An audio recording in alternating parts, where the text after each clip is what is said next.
Right, let's make a start. So I wanted to have a bit of a chat about where I'm at the moment, what cars I've got, and what the plan is for them, and I guess what we're going to need to do in order to actually make this work. So I recently bought this. It's a 2016 Ford Focus 1.5 diesel. Not very good service history. It's not a very good example of this car, really. It's a base spec. It hasn't got cruise control, hasn't got heated seats, hasn't got heated windscreen, which is really unusual for a Ford. Steel wheels. I've bought a set of alloys for it, so this is going to be the first car that I go through, I think, just because I want to get this car gone, and I think this is going to be the best moneymaker of the cars that I've got at the moment, and probably the quickest flip as well. It still has MOT, it's literally good to go. It just needs a lot of bodywork issues sorting, lots of weird sort of trim bits are missing. All the stuff is in the boot ready to go, so I'm probably going to try and do that this weekend. So this is the car. It's a 2016 Ford Focus. There's nothing really interesting about it, I'll be honest. I think the biggest issue with this car is the bodywork. So I've got a replacement wing. Got a replacement wing mirror. This is the most common issue on every Ford Focus ever.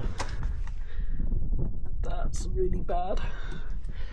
I think the scratches and the scuffs I can probably get out, but we'll just have to see. And then the boot lid, I don't know if you can see, has got quite a bad dent as well. Interior, not too bad. It just needs a bit of a clean. That's the replacement wing. It was missing a parcel shelf and it was missing an interior mirror. Thank you, Facebook Marketplace. I appreciate all your work. I've got a few bits in the boot, brake discs and brake pads.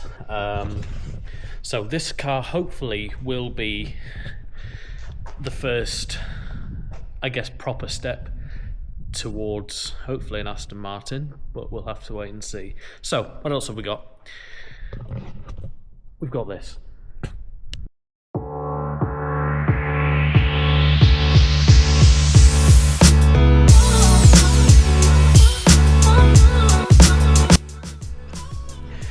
This is my absolute pride and joy. It's my 1964 Series 2A Land Rover. I bought it off my mate Terry. It's ex-military.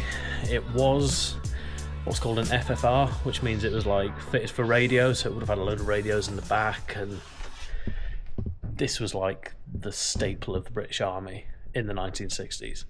These were everywhere. This is a bit of a survivor. It's very rough and ready.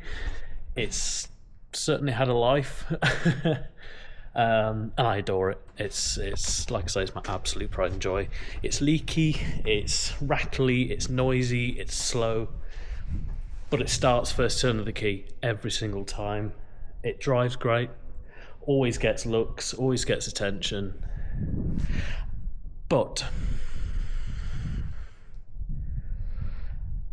if I had to, and I was getting close to the Aston Martin, I think of all the cars I own at the moment, I would sell it just to get me there, but it would be an absolute last resort. I love it to bits. I just get excited every time I see it. It's brilliant. Everyone loves it. It's just great. So there's that. The next car, well, the next two cars are a bit of a dilemma. They're both minis. They're both terrible. They're both not worth very much money. One's worse than the other in one quite big way. This is the better one, I think. So this is the R50. It's 2001 R50 Mini.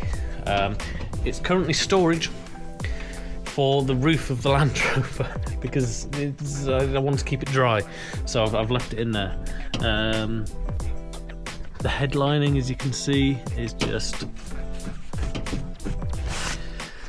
quite loose. I've got parts in the back of it. ready to get it through an MOT. It's got a set of tyres, it's got some fresh engine oil for a service. Yeah, I made a start on it, but then lost interest with the headlining, I'll be honest. Condition-wise, it's alright. Again, it's a pretty base spec. The aircon doesn't work, so really I need to try and get the aircon working because it's such a base spec car that every little thing needs to work, otherwise, I mean, is it really going to hurt the value? The car's worth, at best, 800-900 quid. These just don't go for a lot of money anymore, which is a shame because they're great cars. They handle really well. They're good fun to drive. They're just not built particularly well. So there's that.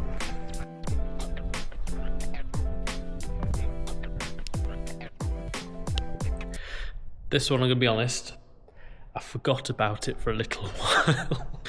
I completely forgot that I bought it. This is, or was, a 1993 Land Rover Defender.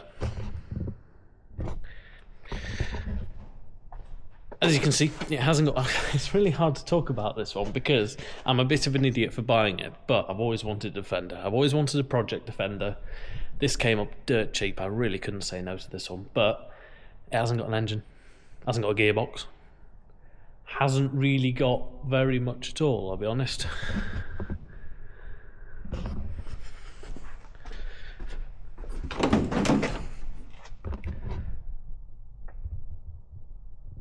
It's in a similar state, I suppose, to my other Land Rover, but it's a good base, I think. I've already got in my head that I want to do a galvanised chassis swap, maybe a galvanised bulkhead, but we're going to have to wait and see on that. I'm not going to be touching this until maybe later on this year. I am already gathering stuff for it, but it's not going to be touched anytime soon. This is one that I bought to sell on, but we'll have to see how attached I get to it, because I do get attached quite easily. And I guess if we're going through cars, I need to talk about the most important car that I own, which is my Land Rover Freelander. This is my daily run around. It's my workhorse. It's been brilliant so far. It hasn't let me down. Hasn't really had any sort of major issues that weren't as a direct result of my own stupidity.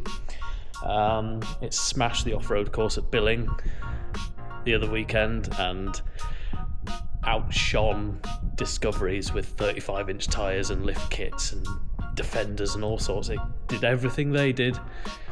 Granted, it bottomed out. Granted, I killed the MAF sensor by drowning it in muddy water and filling the airbox. But it got me home. Got me home in heated seat luxury. And it tows a trailer.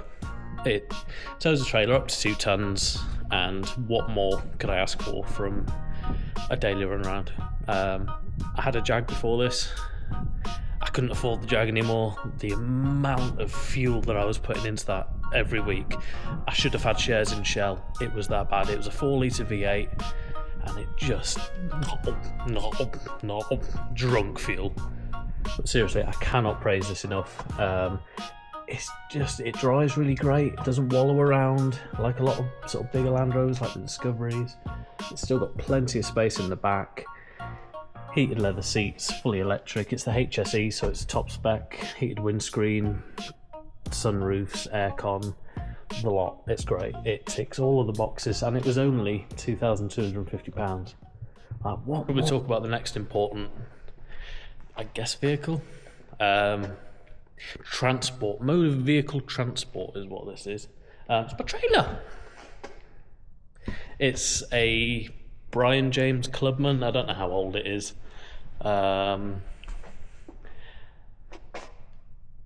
It's a trailer.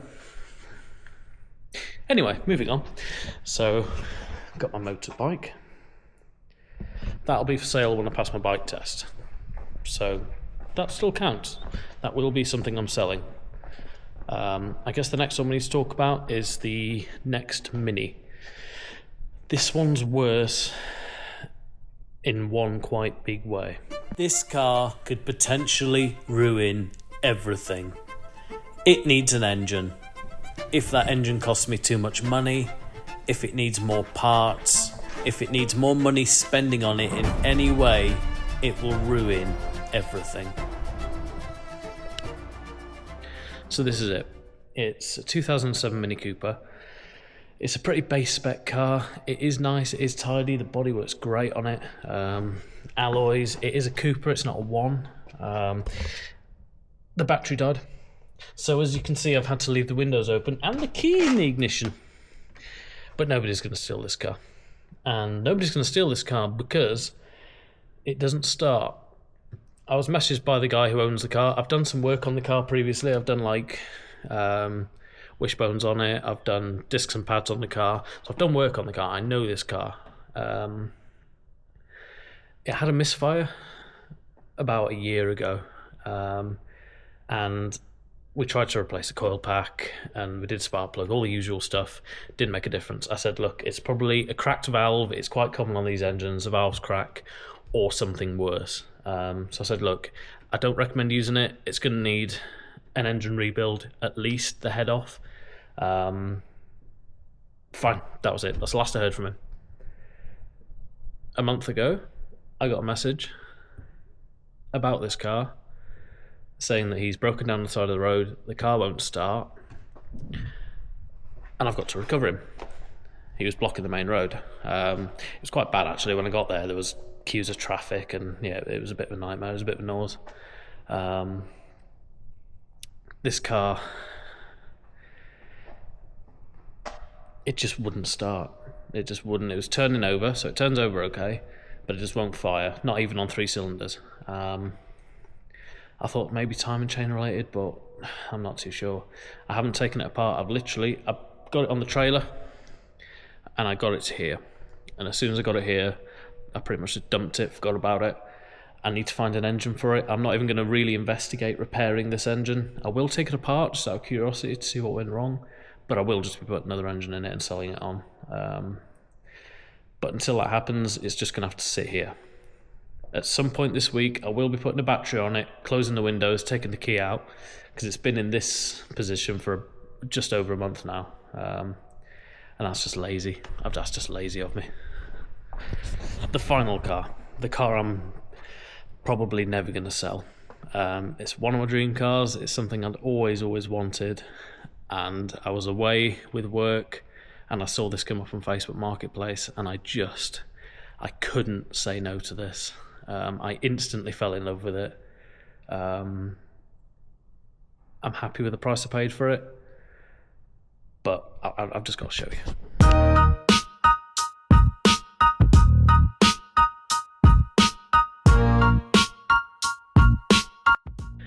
So this is my 1993 Rover Mini, classic Mini.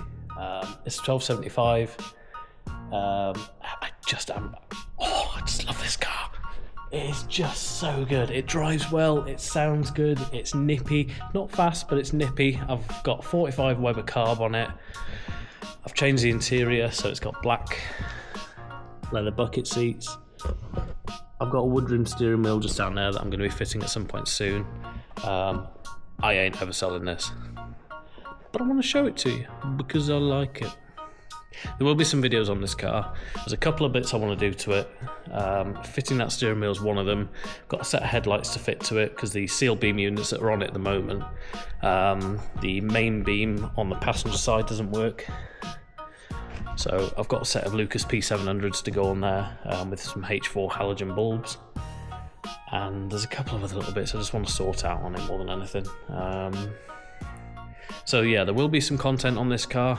So look forward to that. So that's it. That's where we're at. That's all the cars I have at the moment. Here, at least. I do have another project car back at home in Wales, but that doesn't really count towards anything. So, what are we going to do? I think we're going to do the Focus. We're going to get the Focus done, sold. I think that's the first step. As soon as the Focus is sold, I need to get both of those Minis done, forgotten about. I'm sick of seeing them, I'm sick of looking at them and knowing that they're sat there. I mean, there's money there. Certainly with the 2007 Cooper, I think there's still money in that one. I'll be blatant, I got that one for 350 quid, and I don't think I can really lose money on it, depending on what price I get for the engine. I pay for an engine, so yeah. We're just going to have to wait and see. So guys, thank you for watching. Please like and subscribe, and hopefully these videos will get a bit more engaging.